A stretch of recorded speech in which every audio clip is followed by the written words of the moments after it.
रामकृष्ण हरी मंडळी. मागच्याच व्हिडिओमध्ये बघितलं की पंढरीचा पांडुरंग हा विटेवर का उभा आहे किंवा पुंडलिकाचे बदललेले स्वरूप बघितले. आत्ताच्या व्हिडिओमध्ये बघत आहोत की विश्वबा खेचरांनी संत नामदेवांना कसा धडा शिकवला. जाणून घेऊया कथा आपण कशी आहे. कथा ऐकण्यासारखी आहे, इंटरेस्टिंग आहे. मन लावून जर तुम्ही ऐकली तर खूप छान आहे आणि त्याच्यामध्ये आपल्या जीवनातही त्याच्यामुळे आपल्यालाही शिकायला मिळतं आणि आपल्या जीवनात बदलही घडून येतात. तर चला जाणून घेऊया कथा काय आहे ती.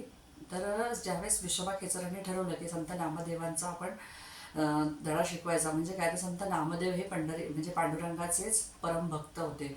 म्हणजेच काय तर त्यांना असं वाटायचं, संत नामदेवांना वाटायचं की फक्त पंढरीचा पांडुरंग आहे, देवळामध्ये तोच फक्त देव आहे आणि पंढरीच्या पांडुरंगालाच देवळात देव आहे असं मानत असत. तर तेव्हा एक दिवस काय केलं की चला आता म्हटले, विश्वबा खेचर म्हणाले की चला आपण आता एक दिवस संत नामदेवांची धडा शिकूया त्यांना.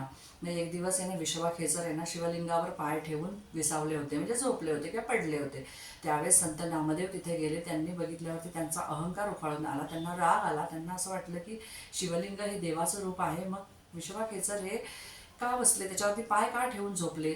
तेव्हा ते म्हणाले की देवा, हे तुम्ही असं काय करताय, हे चुकीचं आहे. आणि विश्वबा खेचर हे संत नामदेवांचे गुरु होते बरं का. मग त्याला असं वाटलं की देवा म्हणजे गुरु हे तुम्ही काय करताय की पाय ठेवून शिवलिंगावर बसले. शिवलिंग म्हणजे देवाचंच एक रूप आहे. तेव्हा विश्वबा खेचर संत नामदेवांना म्हणाले की नामदेवा, तुला असं वाटतंय ना की मी शिवलिंगावर पाय दिले, देवाचं रूप आहे, तर मग तू काय कर, हे माझे पाय दोन्ही पाय उचल आणि जिथे देव नाही अशा ठिकाणी ठेव. मग त्यावेळेस संत नामदेवांनी काय केलं माहिती आहे का तुम्हाला. संत नामदेवांनी दोन्ही पाय म्हणजे असे पकडले, उचलले म्हणजे पकडले आणि दुसऱ्या जागेवर ठेवले. तिथे सुद्धा शिवलिंग प्रकट झालं. पुन्हा त्यांनी तसंच केलं, उचलले पाय आणि तिसऱ्या जागी ठेवले. पुन्हा तिथं शिवलिंग प्रकट झालं. मग मग मग त्यांना त्यांचा अहंकार म्हणजे त्या कमी झाला. त्यांना कळलं की अरे आपली चूक झाली आहे. विश्वबा खेचर म्हणजे आपले गुरु सांगत होते ते बरोबर आहे. म्हणजेच काय तर देव हा फक्त मंदिरात किंवा मूर्तीत नसतो, तर देव हा सर्वत्र असतो. सगळ्या सृष्टीमध्ये, सगळ्या जीवांमध्ये कणाकणात हा विसावलेला आहे, जो की आपल्याला दिसत नाही पण तो सगळीकडे आहे. हे सगळं बघितल्यावरती संत नामदेवांचा अहंकार पूर्ण कमी झाला. आणि मग काय झालं माहिती आहे का, जसं आपण एक उदाहरण बघतो की वारा हा वाहत असतो, आपल्याला दिसतो का तो, तर नाही. म्हणजेच तो सगळीकडे असतो पसरले. वाऱ्याचा म्हणजे आपल्याला अस्तित्व जाणवत असतं. तर तसंच आपलं कसं, आपलं जे काही देव आहे किंवा ही देव हा देवा म्हणजे मूर्तीमध्ये किंवा देवळातच नसतो, तर हा सगळ्या सगळ्या सृष्टीवरती सगळ्या जीवांमध्ये असतो. हे आपल्याला इथे सिद्ध होते. सांगण्याचं तात्पर्य एवढंच आहे की माणसाने ज्यावेळेस कुठल्याही गोष्टीचा अहंकार करू नये, म्हणजे देव फक्त मानू नये की मूर्तीमध्येच आहे किंवा मंदिरामध्येच आहे.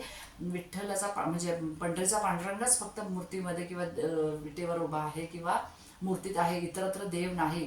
तर असं नाही, ही चुकीचा समज आहे. देव हा सगळीकडे आहे. म्हणजे पंढरीचा पांडुरंग सगळ्या कणाकणात आहे, सगळ्या जीवांमध्ये आहे, सगळ्या सृष्टीवर आहे. आणि म्हणूनच आपण त्याला आजही नमस्कार करतो किंवा नतमस्तक होतो. म्हणून संत नामदेवांचा अहंकार दूर झाला आणि संत नामदेवांना देवाचं रूप, खरं रूप आहे, खरं स्वरूप काय असतं हे त्यांना कळलं. देवाचं महत्त्व काय आहे हे त्यांना कळलं. आणि शेवटी त्यांनी विश्वबा खेचरांची क्षमा मागितली.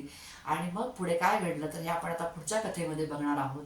तुम्हाला कशी वाटली ही कथा नक्की मला कमेंट करून सांगा. लाईक करा, शेअर करा आणि चॅनलला सबस्क्राईब करायला अजिबात विसरू नका. चॅनल नवीन आहे, कोरा आहे.